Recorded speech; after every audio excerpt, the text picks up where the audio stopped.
A Charlie Brown Thanksgiving.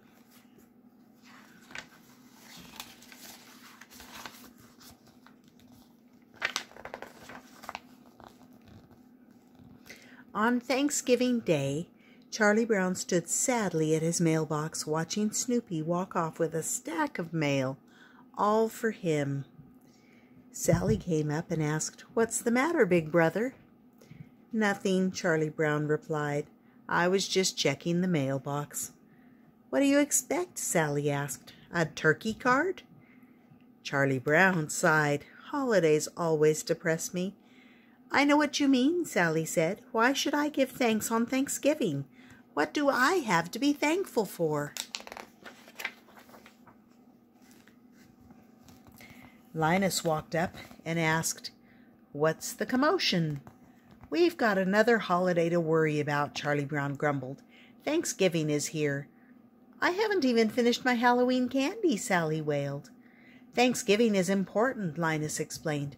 "Our country was the first to make a national holiday to give thanks."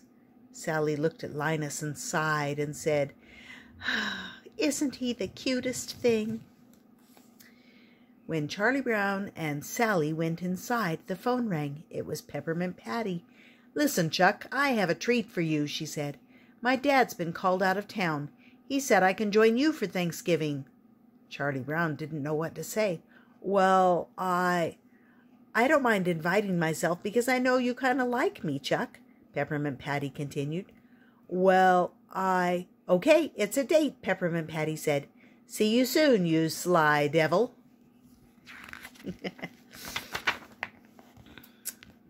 "Oh, brother," Charlie Brown said. "Peppermint Patty's coming to Thanksgiving dinner." "We won't even be home," Sally pointed out. "We'll be at Grandma's." The phone rang. It was Peppermint Patty again. "Hi, Chuck," she said. "Listen, I have even greater news. Remember that kid Marcy? Her folks said it would be okay if she joined us, so you can count on 2 for dinner, Chuck." Charlie Brown said, "Well, the problem is," but Peppermint Patty talked right over him. "Don't worry, Chuck. We won't make problems. We'll help clean up dishes and everything. Just save me a drumstick and the neck. See you, Chuck." Charlie Brown hung up the phone. "How do I get myself into these things?" he wailed. "Now she's bringing Marcy, too." "It's your own fault for being so wishy-washy," Sally said. And before Charlie Brown could argue, Peppermint Patty called back yet again. This time she'd invited Franklin to dinner, too. "I'm doomed," Charlie Brown exclaimed.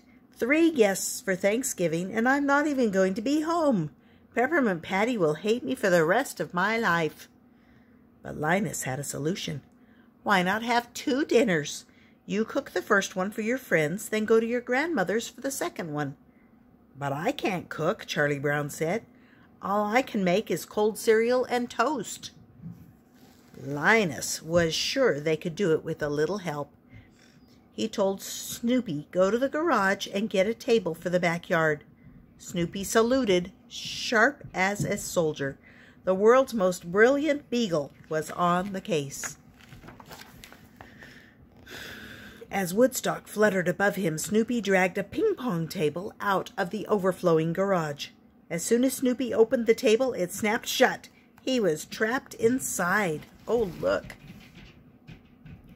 When the beagle broke free, so did a ping-pong paddle and ball. Snoopy hit the ball, then bounced over the net so fast that he returned his own serve. Snoopy played against himself until he accidentally knocked Woodstock out. See?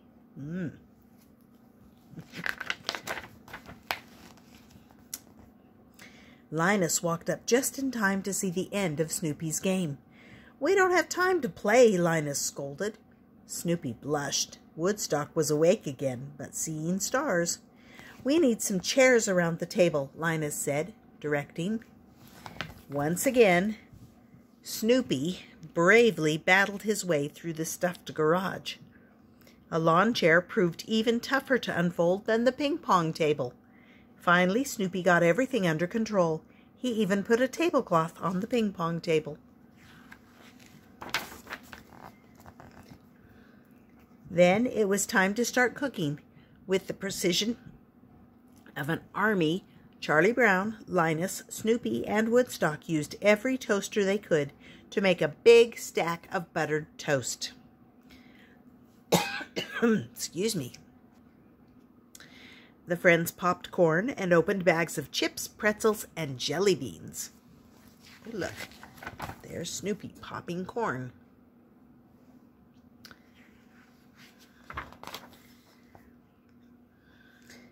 Next, Snoopy set the table. He dealt the plates like a deck of cards and expertly folded the napkins into cute little teepees. Yikes! One of the teepees moved. Snoopy carefully lifted the napkin and found Woodstock. Ding dong! The doorbell rang.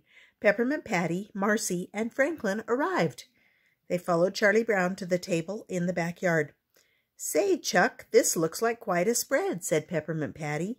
"I bet this is one Thanksgiving dinner we'll never forget."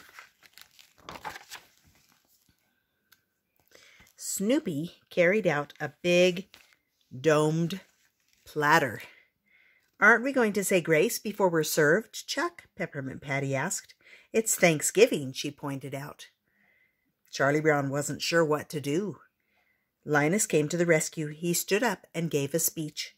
In the year 1621, the Pilgrims had their first Thanksgiving feast. They invited the great Indian chief Massasoit, who brought 90 of his brave Indians and a great abundance of food. Governor William Bradford and Captain Miles Standish were honored guests. Elder William Brewster, who was a minister, said a prayer that went something like this: "We thank God for our homes and our food and our safety in a new land. We thank God for the opportunity to create a new world for freedom and justice." Peppermint Patty said, "Amen." And with that, Snoopy lifted the lid to reveal their feast. He shuffled the toast like cards and then plunked a piece onto a paper plate.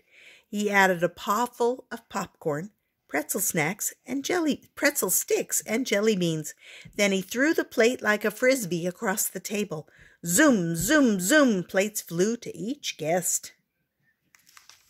Peppermint Patty stared in amazed disappointment. "What kind of Thanksgiving is this?" she asked.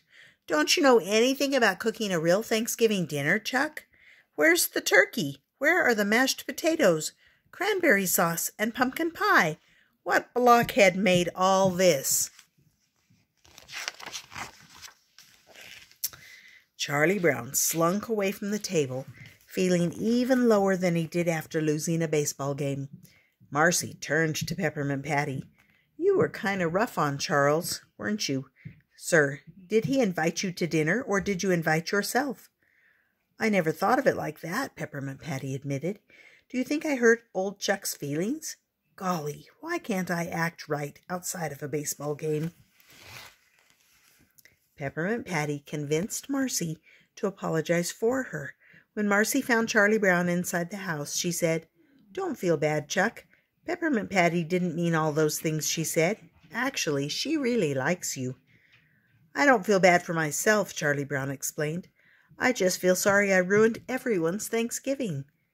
"But Thanksgiving is more than eating, Charles. You heard what Linus said. The Pilgrims were thankful, and we should be thankful for just being together," Marcy said. Peppermint Patty had been listening from the doorway. She came in and offered Charlie Brown her hand. "Apologies accepted. Apologies accepted, Chuck?" They shook hands. Peppermint Patty continued, "There are enough problems in the world already without these silly misunderstandings." Suddenly she grinned. "Why, you're holding my hand, you sly dog." Bong, bong, bong, bong. The clock chimed. "Good grief, 4 o'clock already. We're supposed to be at Grandmother's house at 4:30, Charlie Brown said, fretting. I better call her and explain my dilemma. Charlie Brown picked up the phone. Hello, Grandma? This is Charlie Brown. We're going to be a little late. Then he explained about his friends still being there. No, ma'am, they haven't eaten. As a matter of fact, they've let me know that in no uncertain terms. Then Charlie Brown heard some wonderful news. Marcy announced it to the rest of the gang. We're all invited to Charlie Brown's grandmother's for Thanksgiving dinner. The kids all cheered. Soon the whole gang, except for Snoopy and Woodstock, piled into the back of the station wagon. In the car, the kids sang, "Over the river and through the woods, to grandmother's house we go. The horse knows the way to carry the sleigh through the white and drifting snow." Oh! Charlie Brown interrupted the happy tune. There's only one thing wrong with that, Linus asked. What's that, Charlie Brown? My grandmother lives in a condominium. But then he realized that it doesn't matter where you eat Thanksgiving dinner, whether it's at a condo or at a doghouse. It will always be special when you share the feast with friends.